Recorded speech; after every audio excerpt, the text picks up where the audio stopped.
দশম শ্রেণীর ছাত্রছাত্রীরা, তোমাদের ভৌতবিজ্ঞানের কিছু গুরুত্বপূর্ণ প্রশ্ন উত্তর দেব, যেগুলো তোমাদের পরীক্ষার জন্য খুবই গুরুত্বপূর্ণ। তাহলে চলো শুরু করা যাক। তোমরা সবাই নিজেদের খাতা পেন নিয়ে বসে পড়ো। বসে এই প্রশ্ন উত্তরগুলি নিজেদের খাতায় পরিষ্কার পরিচ্ছন্নভাবে লিখে নেবে। এই প্রশ্নগুলো কিন্তু তোমাদের পরীক্ষায় আসার সম্ভাবনা রয়েছে। চলো এবার আমরা প্রশ্ন উত্তরগুলি দেখে নিই। দেখো, একের দাগের প্রশ্ন। সূর্যের অতিবেগুনি রশ্মি বায়ুমণ্ডলের যে স্তরে শোষিত হয় সেটি হলো ওজোন স্পিয়ার। সূর্যের অতিবেগুনি রশ্মি বায়ুমণ্ডলের যে স্তরে শোষিত হয় সেটি কি? Ozone spear. আমরা এবার পরবর্তী প্রশ্ন দেখে নেব। দেখো, সূর্য থেকে পৃথিবীতে তাপ আসে কোন পদ্ধতিতে? বিকিরণ পদ্ধতিতে। নেক্সট প্রশ্ন দেখো, যে রাসায়নিক পদার্থটি ওজোন স্তর ধ্বংসের জন্য দায়ী সেটি হলো অপশান সি, ক্লোরোফ্লুরোকার্বন। পরবর্তী প্রশ্ন, যেগুলো আমি দাগ দিয়ে রেখেছি সেগুলো কিন্তু খুবই গুরুত্বপূর্ণ। দেখো, সাতেরটা, অতিবেগুনি রশ্মির ক্রিয়ার সিএফসি থেকে উৎপন্ন হয় সক্রিয় ক্লোরিন পরমাণু। আটের দাগেরটা দেখো, ওজোন স্তর ক্ষয়ের ক্ষতিকর প্রভাব কোনটি? উত্তর হবে সবকটি। পরবর্তী প্রশ্ন, কোনটি গ্রিনহাউস গ্যাস? এটি হবে অপশান সি, O3। পরবর্তী দেখো, নিচের কোনটি গ্রিনহাউস গ্যাস নয়? Option D, oxygen. পরবর্তী প্রশ্ন, সিএফসির উৎস কি?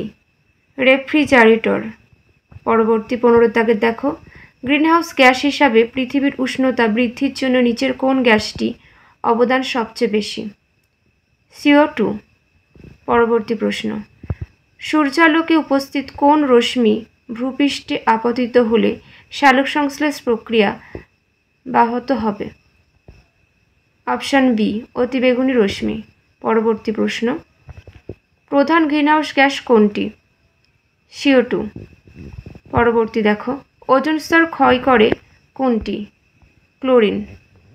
নেক্সট প্রশ্ন, কোন রশ্মিটি ওজোন স্তর গঠনের জন্য প্রয়োজন? অপশান এ, অতিবেগুনি রশ্মি।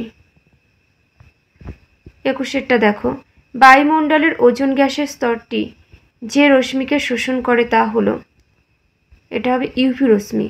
পরবর্তী প্রশ্ন, বিশ্ব উষ্ণায়নে কোন গ্যাসটির অবদান সবচেয়ে বেশি? Option B, CO2। পরবর্তী প্রশ্ন, নিচের কোন গ্যাসটি ওজোন স্তরে ওজোন ক্ষয়ে সহায়তা করে? Option C, CFC gas, chlorofluorocarbon.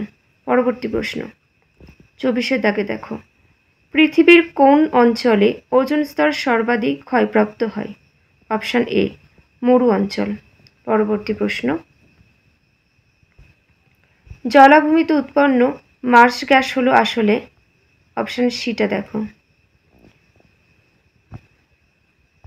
27 দাগে দেখো, সিএফসির পুরো নাম কি?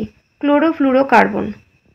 29 দাগে দেখো, নিচের কোনটি ওজোন স্তরকে ক্ষয় করে না? Option C, CO2। 30টা দেখো, বায়ুমণ্ডলের ওজোন স্তর সৃষ্টি হওয়ার কারণ হলো? অপশান বি, আলোক রাসায়নিক বিক্রিয়া। 31টা দেখো, বায়ুমণ্ডলের ওজোন স্তরের ঘনত্ব পরিমাপক এককের নাম? ডপসন।